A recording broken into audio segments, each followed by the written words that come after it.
Bismillahirrahmanirrahim. Assalamualaikum warahmatullahi wabarakatuh. Pada video kali ini kita akan membahas tentang bahaya kebakaran. Materi ini ada pada buku PLBJ kelas 2 bab 11. Ada dua indikator pembelajaran yang diharapkan dikuasai setelah mempelajari bab ini. Yang pertama adalah siswa dapat menjelaskan penyebab dan penanggulangan kebakaran. Yang kedua, siswa dapat menjelaskan dampak kebakaran. Kita lanjut ke dua faktor penyebab kebakaran. Yang pertama karena faktor alam, dan yang kedua karena ulah manusia. Ini merupakan contoh-contoh penyebab kebakaran karena faktor alam. Yang pertama musim kemarau, yang kedua sambaran petir, dan yang ketiga aktivitas vulkanik gunung berapi. Dan ini merupakan gambaran bagaimana petir bisa menyebabkan kebakaran. Petir menyambar sebuah benda tersebut terbakar, dan kalau ini terjadi di area pemukiman penduduk, api tersebut dengan mudah menjalar. Tapi semoga ini tidak pernah terjadi ya. Dan ini merupakan gambaran bagaimana bisa terjadi kebakaran saat kemarau. Yang pertama, karena kemarau tumbuhan kering, dan tumbuhan kering itu saling bergesekan karena pengaruh angin. Gesekan tersebut menimbulkan percikan api. Karena sekelilingnya kering, jadi mudah terjadi kebakaran.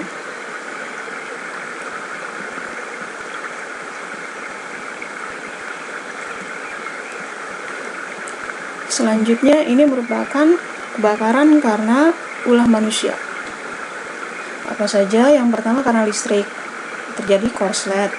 Yang kedua kompor, karena lupa mematikan kompor selama masak. Yang ketiga rokok, petasan atau kembang api yang menyambar benda lain. Yang keempat, saat bakar sampah, api tidak dipadamkan secara sempurna. Penyebab lain kebakaran adalah karena lilin. Mungkin beberapa orang meletakkan lilin di atas benda yang mudah terbakar. Ketika lilin habis, apinya akan membakar benda tersebut.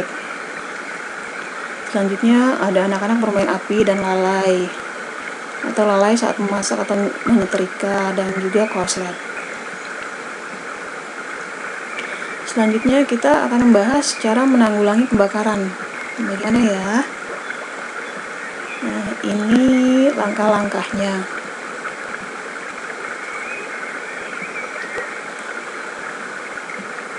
Yang pertama, usahakan tetap tenang. Yang kedua, bila api kecil bisa dipadamkan menggunakan karung goni basah atau apar, atau alat api ringan. Gambarnya ada di sebelah kiri. Lalu padamkan listrik untuk menghindari korslet yang memperburuk kebakaran. Selanjutnya, bila api besar, segera keluar rumah. Usahakan agar tidak menghirup asap kebakaran. Yang terakhir, ketika kita sudah berada di luar rumah dalam kondisi aman, telepon 113. Ini merupakan nomor pemadam kebakaran. Sekarang kita lanjut ke pembahasan dampak kebakaran. Yang pertama, pasti terjadi kerusakan atau kerugian harta benda.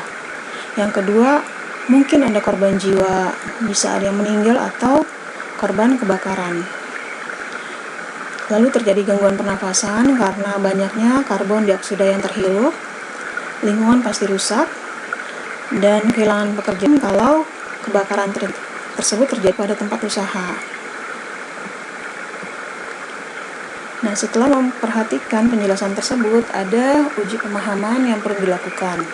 Tulis di buku ya. Perhatikan tanda baca dan huruf besar dan kecil, tulisan usahakan rapi. Pertanyaan pertama, tulislah dua faktor penyebab kebakaran. Yang kedua, sebutkan 5 aktivitas manusia yang bisa menimbulkan kebakaran. Yang ketiga, mengapa kita diharapkan tenang saat terjadi kebakaran. Keempat, apa yang bisa dilakukan bila kebakaran kecil muncul. Yang kelima, gambarlah apar dan seorang petugas pemadam kebakaran. Gambar ini diwarnai ya.